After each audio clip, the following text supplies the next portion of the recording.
You ask Tiger to solve. This deals with linear equations with one unknown.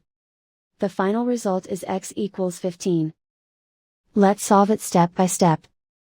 Simplify the expression. Group the coefficients. Find the lowest common denominator. Multiply the denominators. Multiply the numerators. Combine the fractions. Combine the numerators.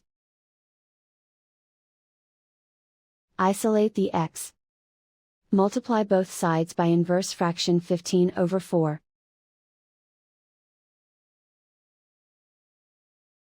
Group like terms. Multiply the coefficients.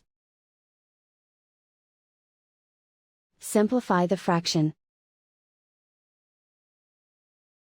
Multiply the fractions. Simplify the arithmetic. And so the final result is x equals 15.